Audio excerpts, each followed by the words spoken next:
Cold rain pelted the windows of Dr. Eleanor Reeves's office as she carefully examined the photograph under her desk lamp. The restoration lab at Blackwood Historical Society in rural Massachusetts was quiet save for the storm outside and the gentle hum of her equipment. After 30 years in photo restoration, Eleanor thought she'd seen everything, but the daguerreotype before her made her skin prickle with unease. "This can't be right," she murmured, adjusting her glasses. The photograph, dated 1899, showed 3 young men in formal attire, the Caldwell brothers according to the handwritten note on the back. James, 22, William, 19, and Thomas, 17. The 2 older siblings appeared normal for the period. Stern expressions, period-appropriate clothing, clear youthful features. But Thomas, the youngest, was wrong. Terribly wrong. While his brothers looked their stated ages, Thomas appeared to be in his 60s or 70s.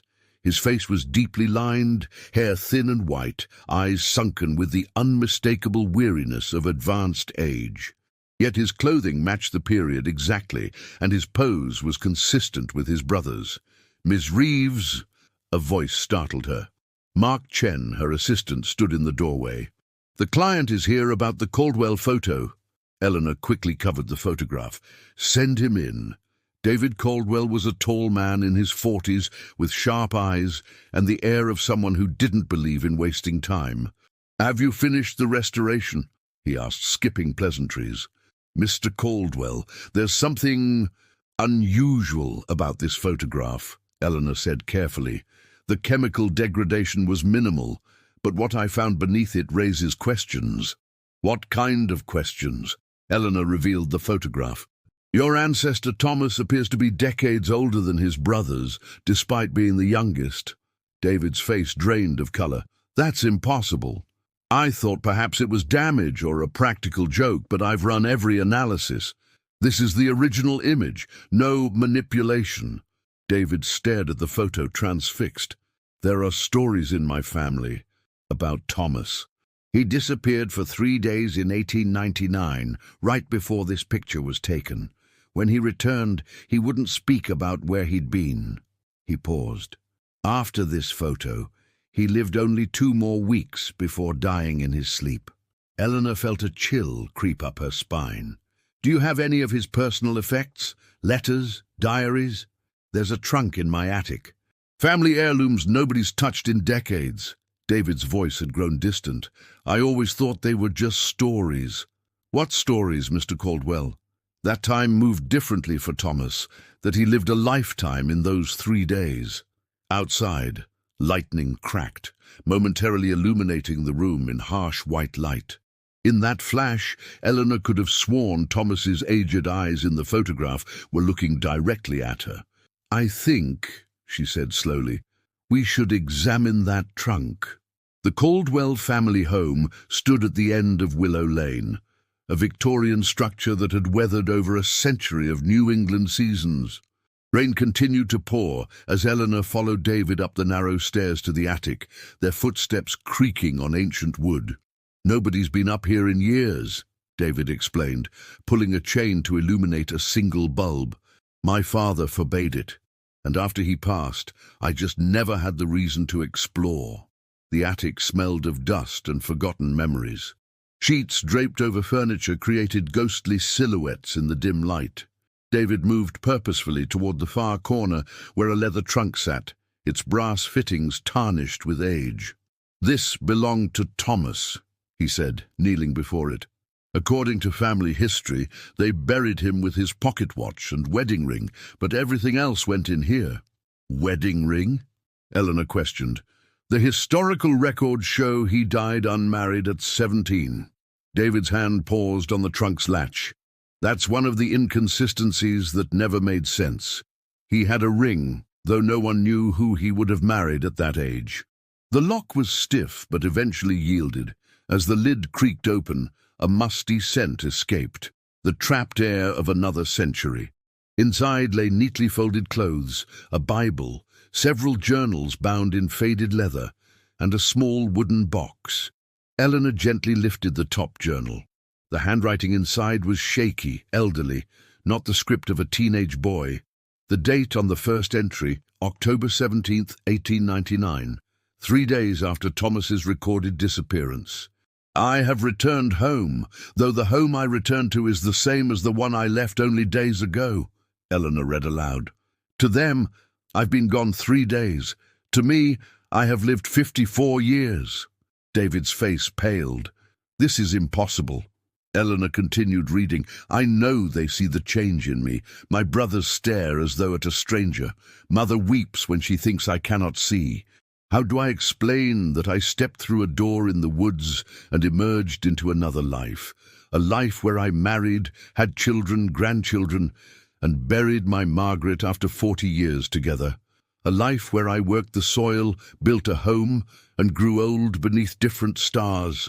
Thunder shook the house as Eleanor turned the page. When I finally found the door again and stepped through, my old body came with me. They won't understand. No one can. I am 17 and 71, both at once, and I am so very tired.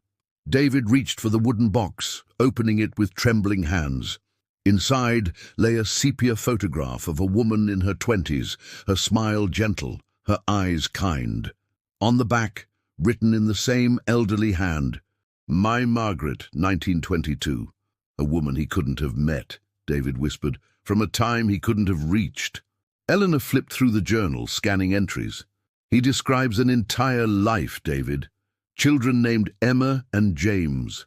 A farm in what sounds like the Midwest, the Great War, radio broadcasts, things he couldn't have known about in 1899. How is this possible? David's voice cracked. Before Eleanor could answer, the attic window blew open with a crash, sending rain and wind sweeping through the confined space. Pages fluttered in the journal, stopping at an entry near the end.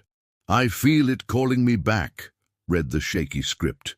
The door in the woods waits, but this time I fear there will be no return. Morning broke with surprising clarity after the night's storm. Eleanor sat at David's kitchen table, surrounded by Thomas Caldwell's journals. She'd been reading all night, unable to tear herself away from the impossible narrative that unfolded in those pages. Coffee? David offered, looking as though he hadn't slept either. Please. Eleanor nodded, carefully turning another yellowed page. David, these accounts are remarkably detailed. He describes technologies that didn't exist in 1899. Automobiles becoming common, radio programs, even early television. David set a steaming mug before her. I called my Aunt Patricia this morning. She's 92 and the oldest living Caldwell. She confirmed that these stories about Thomas have been passed down for generations, but everyone dismissed them as fairy tales or the delusions of a sick boy. Eleanor sipped her coffee thoughtfully. The journal mentions a specific location, Blackwood Crossing, where the 3 large oaks grow in a triangle. He claims that's where he found the door. Do you know this place? It's part of my property, about a mile into the woods. There's an old hunting trail that leads there. David hesitated. You don't actually believe. I don't know what I believe, Eleanor interrupted, but as a historian, I can't ignore evidence, however impossible it seems. These journals contain information Thomas couldn't have known. The photograph shows a physical transformation that defies explanation. Something happened to your ancestor. David ran a hand through his disheveled hair. What are you suggesting? I think we should visit Blackwood Crossing. The path to Blackwood Crossing was overgrown but still visible, winding through dense Massachusetts forest. October had painted the woods in brilliant reds and golds, leaves crunching underfoot as they walked. Despite the beauty, Eleanor felt a growing unease with each step. It should be just ahead, David said, consulting a hand-drawn map he'd found in one of the journals. They emerged into a small clearing where 3 massive oak trees stood in a perfect triangle, their ancient branches reaching toward the sky. The air felt different here, heavier, charged with something Eleanor couldn't name.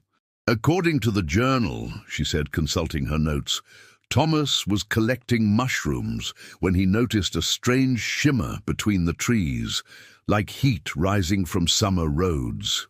David approached the center of the triangle cautiously. "I've been here dozens of times as a kid. Never noticed anything unusual." Eleanor joined him, eyes scanning the ground. "He also writes that it only appeared at sunset, on certain days. Something about the alignment of light."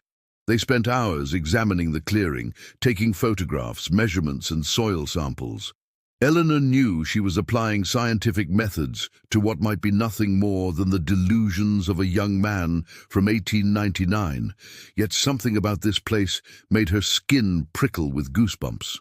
As the afternoon waned, David checked his watch. "Sunset soon. Should we stay?"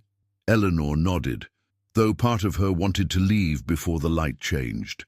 They sat on a fallen log at the edge of the clearing, watching as golden hour began to transform the woods. The third journal had entries from what Thomas called his second life, Eleanor said quietly. He described falling in love with Margaret, who nursed him when he appeared, confused and terrified, in a field near her father's farm in 1902. He was still physically 17 when he arrived there. "And he lived an entire life?" David asked. "According to his writings. Married at 20, first child at 22.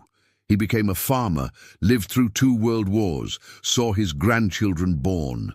Eleanor watched as the sunlight shifted, filtering through the leaves in new patterns. He was 71 when he felt drawn back to the place where he'd first crossed over. He found another door and stepped through, returning to 1899 only 3 days after he'd left, but with his aged body intact. The sun dipped lower, and for a moment Eleanor thought she saw something, a ripple in the air between the 3 oaks, a distortion like looking through old glass. David gasped beside her. "Did you see that?" Before she could answer, a sound cut through the forest, a branch snapping followed by labored breathing. They weren't alone. They turned to see an elderly man standing at the edge of the clearing, leaning heavily on a wooden cane. His clothes were oddly formal for a walk in the woods, a suit that appeared decades out of style. "You shouldn't be here," the old man called, his voice quavering but firm. "Not as the light changes." David stepped forward protectively. "This is private property. Who are you?" The man limped closer, and Eleanor noticed his eyes, sharp and alert despite his advanced age, studying them with unsettling intensity. "My name is James Caldwell," he said.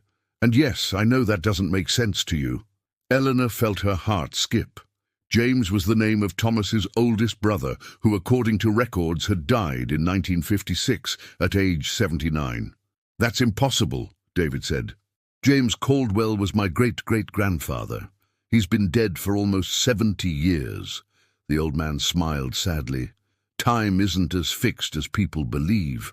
My brother Thomas taught me that."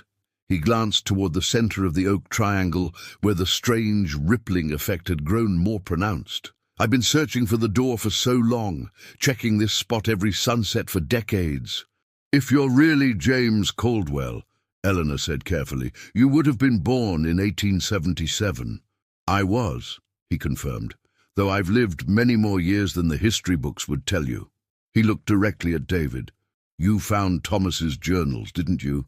That's why you're here." David nodded mutely. "David, after Thomas returned aged and died, I became obsessed with understanding what happened to him. I spent years researching, visiting this spot." The old man's eyes grew distant. "In 1927 I found the door myself. Stepped through into another time, another place. I've been trying to find my way home ever since." Eleanor's mind raced. If this man was telling the truth, it defied everything she understood about reality. Yet Thomas's journals, the aged photograph, and now this man's appearance, the evidence kept mounting. "How does it work?" she asked. "The door? It's not really a door," James explained. "More like a thin spot between times. They appear in certain places where the fabric is weak. This triangle of oaks marks such a spot." He pointed to the center of the clearing, where the air now visibly shimmered like a heat mirage. "They don't lead to the same when or where each time. It's unpredictable." The sun dipped lower, and the shimmering intensified. James straightened, suddenly looking more vital. "I've waited so long for this particular alignment," he said, moving toward the center. "The patterns repeat every 97 years. This sunset, this exact moment, it's my way back to 1927. "Wait," David called. "You're my ancestor. You can't just—" "I've lived nearly a century away from my time," James interrupted gently. "My wife, my children, they grew old wondering what happened to me. This is my only chance to return to them, even if only for the final years of their lives." The light between the oaks had transformed into a swirling golden haze. James stood before it, his silhouette outlined in impossible light. "The journals," Eleanor said urgently. "They don't mention what happens if someone interferes with a crossing." James turned back, his expression grave. "No one should interfere. The consequences—" He hesitated. "Thomas wasn't the only one who found a door. Others have crossed over the centuries. Not all returned as themselves." With those cryptic words, James Caldwell stepped into the shimmering light and vanished. The forest fell suddenly silent, the strange glow fading as quickly as it had appeared. David stood frozen, staring at the empty space where his ancestor had been moments before. Did that really just happen? Eleanor couldn't answer. Her historian's mind struggled to process what she'd witnessed. A rational explanation seemed impossible, yet she had seen it with her own eyes. As darkness settled over the clearing, a chill wind stirred the leaves. And somewhere in the distance, carried on that wind, Eleanor thought she heard the faint sound of a man's laughter, young and vibrant, full of life. The Blackwood Historical Society remained open late that evening as Eleanor and David pored over county records, newspapers, and genealogical documents. The photograph of the Caldwell brothers lay between them, Thomas's aged face a constant reminder of their impossible encounter. "Here," David said, pushing an old newspaper toward her. "October 19th, 1927. Local businessman James Caldwell reported missing after hunting trip." He ran his finger along the yellowed page. 3 days later, another article. "Search called off. Caldwell presumed dead." Eleanor nodded, connecting the dates with what they now knew. "According to what James told us, that's when he found the door and crossed through. But he never returned, at least not in recorded history." David rubbed his tired eyes. "Yet we just saw him, an old man who'd been living somewhere else all this time." Eleanor pulled out another file.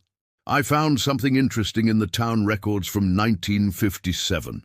A John Doe was discovered near Blackwood Crossing, disoriented and with no identification. The description matches James Caldwell, but younger, around 40. He was taken to the county asylum where he reportedly told fantastical stories about being from the past. He died 3 months later of unknown causes." "So he did try to return once before," David murmured. "But not at the right alignment," Eleanor added. "He said the patterns repeat every 97 years. If he crossed in 1927, then 2024. This year," David finished her thought. "That's why he said this was his only chance." A knock at the door interrupted them. Mark Chen, Eleanor's assistant, entered with a concerned expression. "Dr. Reeves, you have a visitor. He's quite insistent on seeing you." Before Eleanor could respond, a young man pushed past Mark into the room. He appeared to be in his early 20s, dressed in contemporary clothes that somehow didn't seem to fit him properly.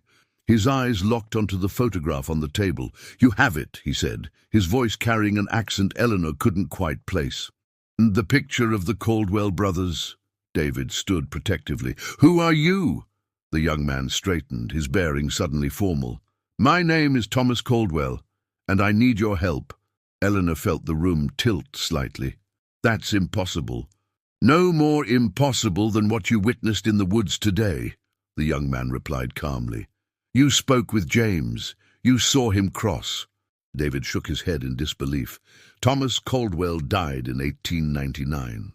"One version of me did," the young man conceded.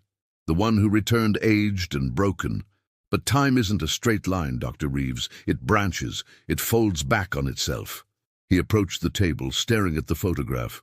In this image, I am both 17 and 71. But in my current timeline, I found a different path. Eleanor studied him carefully. There was a resemblance to the young Thomas in the photograph, the shape of his jaw, the set of his eyes. But this man seemed more assured, less formal than his 19th century counterpart. "If you're really Thomas Caldwell," she challenged, "tell us something only he would know." The first time I crossed, I was gathering honey mushrooms for my mother's stew," he said without hesitation. "I had fought with William that morning over a girl we both fancied, Eliza Winters. I went to the woods to clear my head and saw the light between the oaks." He paused. "In the journal you found, I wrote about marrying Margaret. What I didn't write was that she reminded me of Eliza." David sank back into his chair. "This is madness." "Perhaps," Thomas acknowledged, "but it's happening nonetheless." He turned to Eleanor. "You're a historian. You understand the importance of what's occurring here. The doors aren't just passages through time, they're wounds in it. And they're becoming more frequent, less stable." "What do you mean?" Eleanor asked. "People are crossing who shouldn't be. Times are bleeding into each other." Thomas's expression grew grave. "And something is following them through." Rain had returned by the time they reached David's house, hammering against the windows as thunder rolled across the sky. Thomas Caldwell, or the young man claiming to be him, sat at the kitchen table, his hands wrapped around a mug of coffee he hadn't touched. "Start from the beginning," Eleanor said, recorder running. Whatever this was, elaborate hoax or impossible truth, she needed to document it. Thomas nodded. "In my original timeline, I found the door in 1899, lived a full life elsewhere, then returned aged and died shortly after. But that's not the only possibility." He leaned forward. "In another branch, I found the door but recognized it for what it was. I didn't step through completely, just enough to understand." "Understand what?" David asked. "That the doors aren't natural. They're created, or perhaps excavated is a better word." Thomas's eyes darkened. "There's an entity that moves between the thin places. It digs the holes, weakens the boundaries." Eleanor exchanged glances with David. This was veering into territory that sounded more like fiction than the already impossible reality they were grappling with. "What kind of entity?" she asked carefully. "I don't know what to call it. It doesn't belong to any time or place. It feeds somehow on the disruption." Thomas's voice had dropped to nearly a whisper. "People who cross unwittingly become connected to it, changed." David's face paled. "Like my great-great-grandfather James. James was lucky. He crossed clean. Others weren't so fortunate." Thomas pulled a small leather-bound book from his jacket. "I've been tracking crossings for decades, moving through different times, trying to understand the pattern." He opened the book to reveal pages of meticulous notes, diagrams and maps. Dates spanning from the 1800s to what appeared to be the 2030s were marked with locations around the world. The triangle at Blackwood Crossing is just one of many thin spots. They exist across the globe, becoming active at different times. Thomas pointed to a complex chart. "But they're increasing in frequency. In the last century, there were perhaps a dozen active doors worldwide. Now there are hundreds." Eleanor studied the journal with a historian's critical eye. The handwriting matched Thomas's from the 1899 journals, but the paper and ink were modern. "If what you're saying is true," she said slowly, "why come to us? What can we possibly do?" "Because tomorrow night, during the storm, the Blackwood Triangle will open again, but it won't be a clean door like the one James used. It'll be a rupture." Thomas's expression was grim. "And what comes through won't be human." David stood abruptly. "This is insane. Time travel, doors between worlds, monsters coming through. You expect us to believe this?" "You saw James cross," Thomas reminded him quietly. "You have my journals from 1899. You've seen the photograph." He gestured toward the window, where lightning illuminated the dark woods beyond. "And deep down, you've always known something was wrong in those woods. Why else did your father forbid you from going to the clearing? David fell silent, his expression troubled. What exactly do you think is coming through? Eleanor asked. Thomas closed his journal carefully. I've only glimpsed it once, in 1957. It took the form of a man, but moved wrong. Like it was wearing a body it didn't understand. James saw it too during his attempt to return that year. He paused. The asylum where he died? 3 doctors and 5 patients also died that week. The records call it an outbreak of unknown fever. Eleanor remembered the asylum records she'd seen earlier. The deaths had been briefly noted, with little detail. If you've been tracking these events for so long, she pressed, why haven't you stopped them before? I've tried, Thomas said simply, sometimes successfully. But I'm just one person, moving through time without a map. I need help. He looked between them. The entity is drawn to crossings. James's return yesterday has left the door unstable. Tomorrow night we have a chance to seal it permanently. Outside, a particularly violent thunderclap shook the house. The lights flickered once, twice, then went out, plunging them into darkness. In the sudden silence that followed, they heard it. A soft, deliberate knocking at the front door. No one moved in the darkness. The knocking came again, more insistent. Don't answer it, Thomas whispered. David reached for his phone, activating the flashlight. The beam cut through the gloom, illuminating their tense faces. It could just be a neighbor, Eleanor suggested, though she didn't believe it. Not at this hour, not during this storm. The knocking stopped. For a moment relief washed over them, until a new sound replaced it. The slow turning of the doorknob. David moved quickly to the kitchen drawer, extracting a revolver. Stay here, he commanded, moving toward the hallway. David, wait, Eleanor began, but he was already gone. Thomas gripped her arm. We need to leave, now. Through the back. We can't just... A sound cut through the house. Not quite a scream, not quite a word. Something between pain and surprise in David's voice, abruptly silenced. Thomas pulled Eleanor toward the rear door, his movements decisive. There's no time. If it's what I think it is, David is already gone. The rain lashed them as they burst outside, running toward the trees behind the property.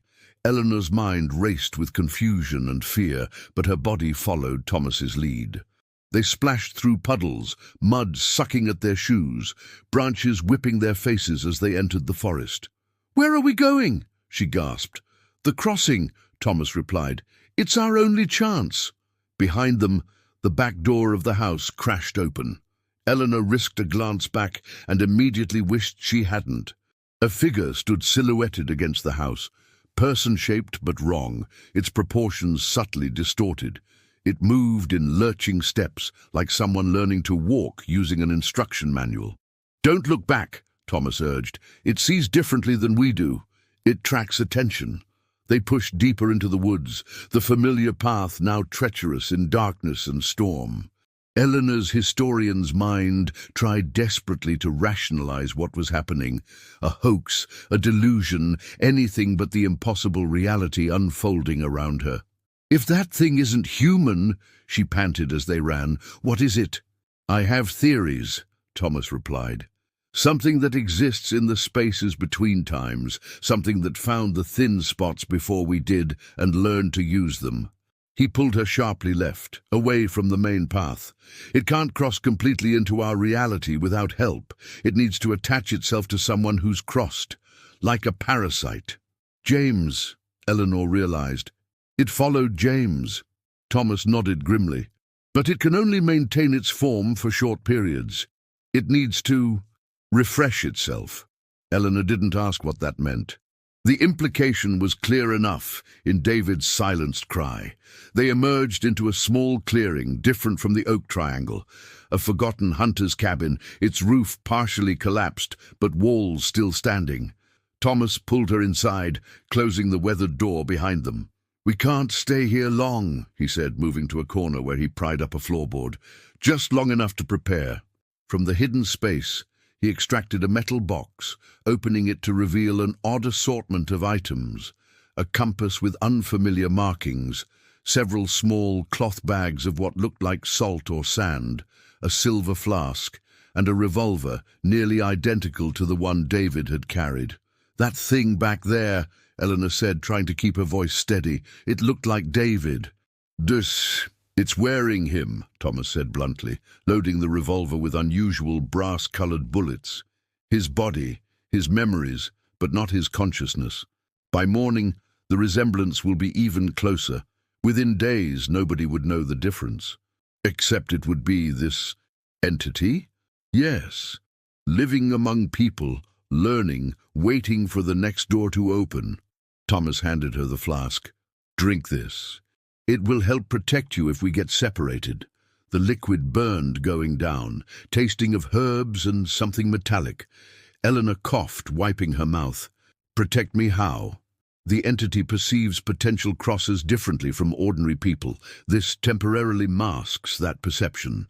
Thomas finished his preparations, returning everything to the box except the revolver and one of the cloth bags. "We need to reach the Oak Triangle before dawn. The storm is weakening the boundaries already. If we can get there first, we might be able to seal it." A branch snapped outside the cabin. They froze, eyes locked on the door. "It found us," Thomas whispered. The door handle turned slowly, the ancient wood creaking in protest. Thomas reacted instantly, throwing the cloth bag toward the door. It burst open, dispersing a fine powder that glittered in the dim light. The door stopped moving. "Iron filings," he explained quickly.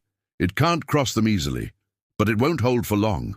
He led Eleanor to the cabin's rear window, forcing it open against years of swollen wood and paint.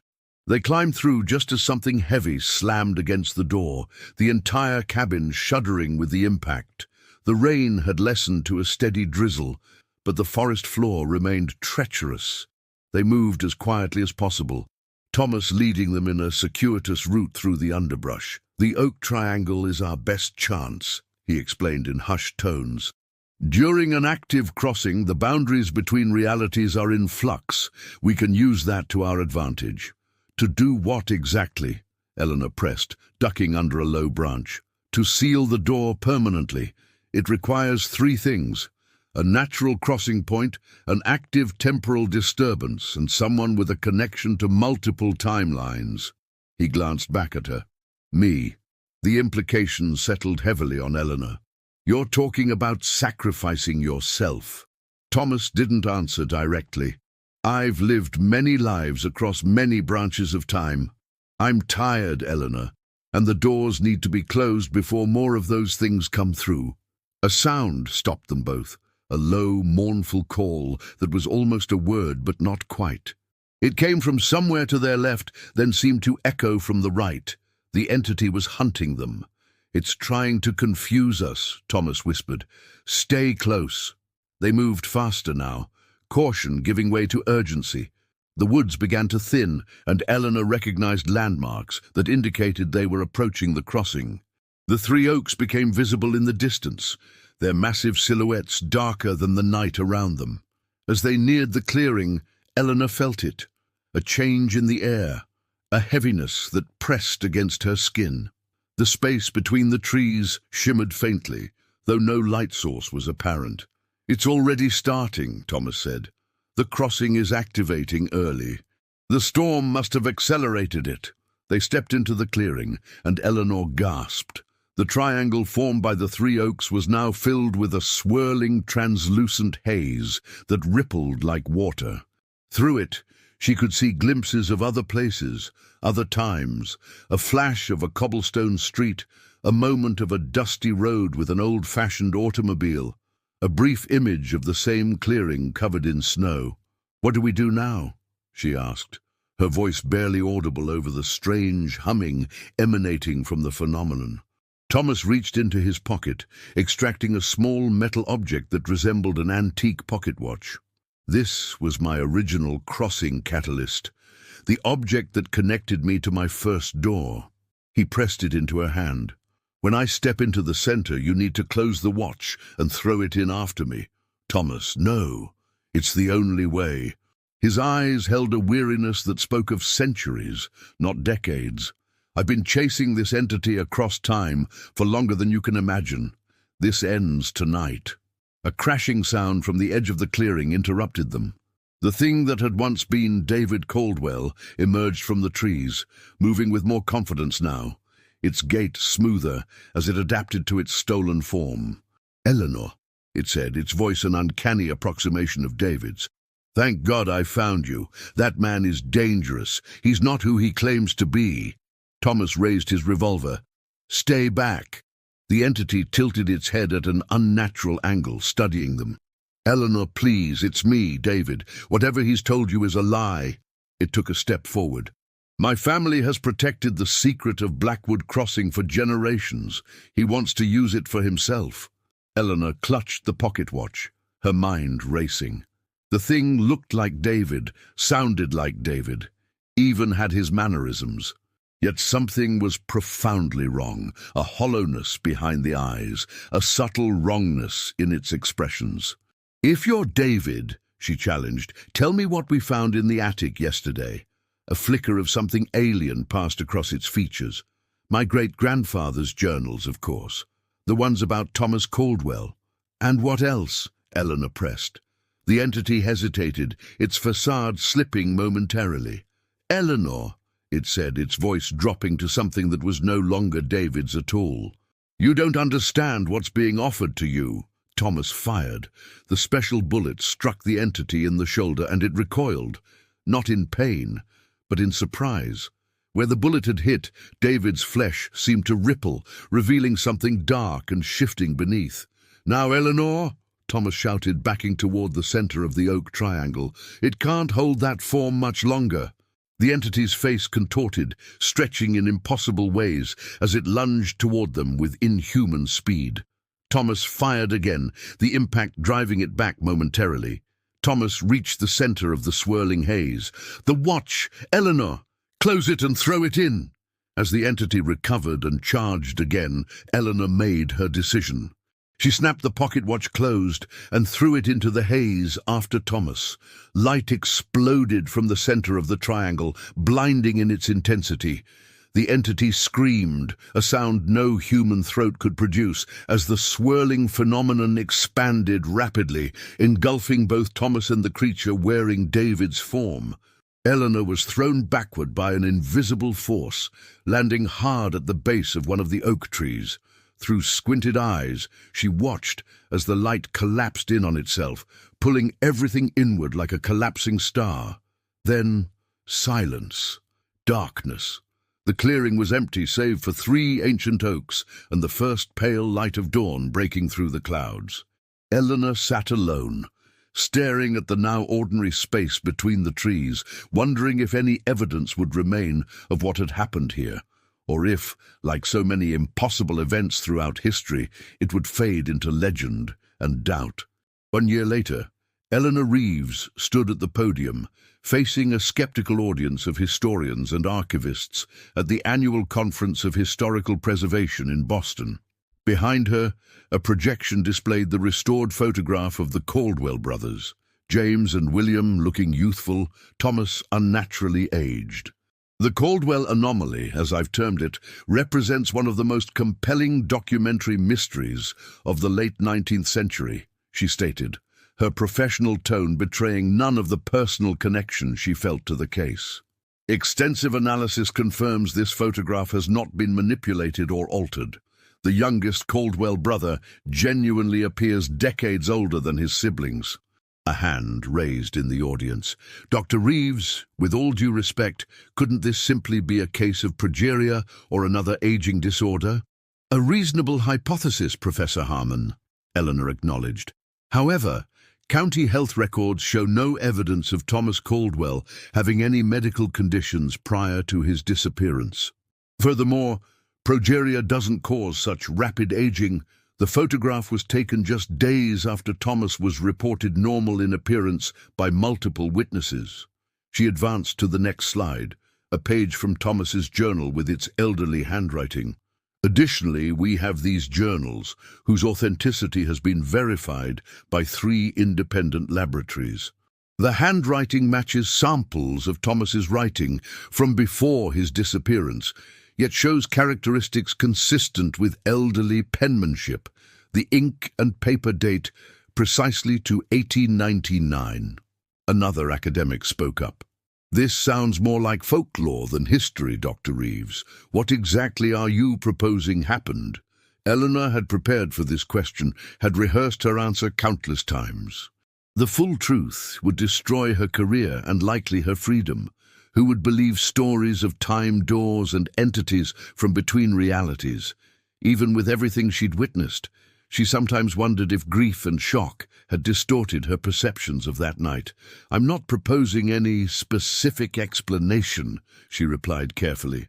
"As historians, our job is to document and authenticate, not necessarily to explain.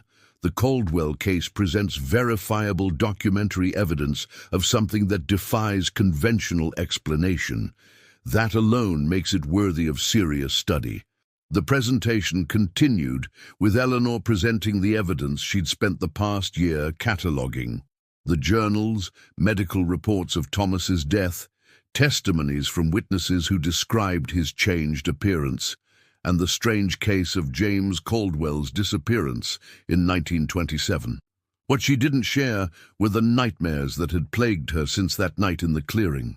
Dreams of doors opening to impossible places, of David's face stretching into something inhuman, of Thomas walking into light and vanishing forever. After the presentation, Eleanor packed her materials quietly, ignoring the whispers of colleagues who clearly thought she'd damaged her reputation with such an unorthodox research focus. As she prepared to leave, a young man approached, mid-20s, dressed in a well-tailored suit with an air of quiet confidence. "Fascinating presentation, Dr. Reeves," he said, extending his hand. "I have a particular interest in the Caldwell case." "Thank you, Mr. Caldwell," he replied. "Michael Caldwell. David was my uncle." Eleanor froze, studying his face. There was indeed a resemblance to David, the same jawline, similar eyes. "I wasn't aware David had a nephew." "He didn't speak of family much," Michael said smoothly. "May I buy you coffee? I have information that might interest you." Every instinct told Eleanor to decline, to walk away, to return to the safe, ordinary world she'd been trying to rebuild. Yet curiosity, the same quality that had made her a historian, compelled her to nod. They sat in a quiet corner of a nearby cafe, steam rising from their untouched cups. "After Uncle David's disappearance," Michael began, "I inherited his property, the house, the land, including the clearing with the 3 oaks. Eleanor's hand trembled slightly. "The property records didn't show any transfer." Michael smiled.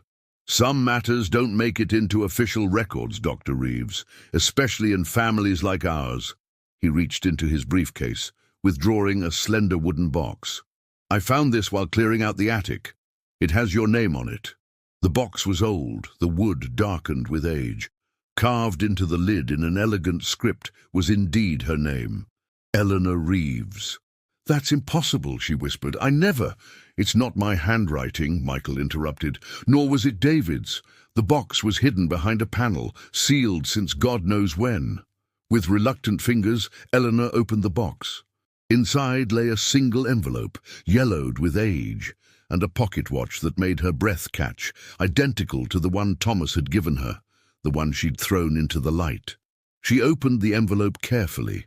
The letter inside was written in a shaky hand she recognized immediately. "My dear Eleanor, if you're reading this, then our plan worked, at least partially.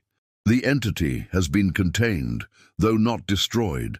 The door is sealed, but others will open. They always do. I'm writing this in 1927, having crossed back one final time. James has helped me hide this where you'll eventually find it. Time isn't linear, Eleanor. I knew you before you knew me. The watch is important. Keep it close. It will warm when a door is nearby. They must all be sealed, or what happened at Blackwood will happen again, on a scale you cannot imagine. I'm sorry to place this burden on you, but there are so few who have seen the truth, and fewer still who have the courage to act on it. You are one of those rare souls. With respect and gratitude, Thomas Caldwell, P.S. Be wary of those who seek you out." Not all are what they appear to be. Eleanor looked up sharply at Michael, who was watching her with unnerving intensity. "Is something wrong, Dr. Reeves?" he asked, his voice perfectly pleasant. The pocket watch in her hand felt suddenly warm. Eleanor slipped the watch into her pocket, forcing her expression to remain neutral. "Just surprised. Family heirlooms can be quite moving." "Indeed," Michael agreed, his eyes never leaving her face.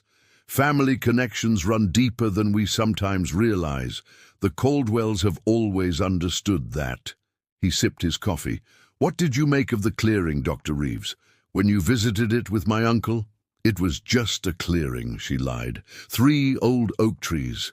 Historically significant to the family, obviously, but otherwise unremarkable." Michael's smile didn't reach his eyes. "Uncle David thought very highly of you. Said you had an exceptional mind for someone so limited in perspective." The odd phrasing sent a chill through Eleanor. She glanced at her watch. "I should be getting back. I have another panel this afternoon." "Of course." Michael made no move to stop her. "But I hope we can continue this conversation. Perhaps you could visit the property. The clearing looks quite different in autumn. The light between the trees is remarkable." Eleanor gathered her things, hyper-aware of Michael's gaze. The watch in her pocket had grown warmer. "I'll consider it," she said, standing. "Thank you for the coffee, Mr. Caldwell." "One more thing," he said as she turned to leave. "Have you ever wondered why some people can see the doors while others pass them by? What makes someone a potential crosser?" He leaned forward slightly. "It's in the blood, Dr. Reeves. Always has been." Eleanor hurried from the cafe, fighting the urge to run. On the crowded Boston street, she pulled out her phone and searched Michael Caldwell Boston. Nothing relevant appeared. She tried various combinations, finding no trace of the man she'd just met. In her hotel room, Eleanor examined the pocket watch with trembling hands. It was identical to Thomas's, the same ornate engraving on the case, the same unusual mechanism inside. As she held it, the warmth subsided. She unfolded Thomas's letter again, studying the postscript. "Be wary of those who seek you out. Not all are what they appear to be." Her phone rang, startling her. The caller ID showed Blackwood Historical Society. "Hello?" she answered cautiously. "Dr. Reeves, it's Mark." Her assistant sounded excited. "You won't believe what just came in." A collection of photographs from the Caldwell estate, dated 1927 to 1930. "The donor says they're connected to your research." "Who's the donor?" Eleanor asked sharply. "That's the thing. They were delivered anonymously, just left at the front desk with your name on them." Eleanor closed her eyes briefly. "Mark, lock those photos in the secure archive. Don't show them to anyone." "I'm coming back tonight." After hanging up, she stared at the pocket watch, Thomas's words echoing in her mind. They must all be sealed, or what happened at Blackwood will happen again. The academic conference suddenly seemed trivial, a world away from the truth she'd been avoiding for a year. The doors were real, the entity was real, and somehow Thomas had known she would be involved long before she'd ever heard the name Caldwell. Eleanor packed quickly, her historian's mind already formulating a research plan.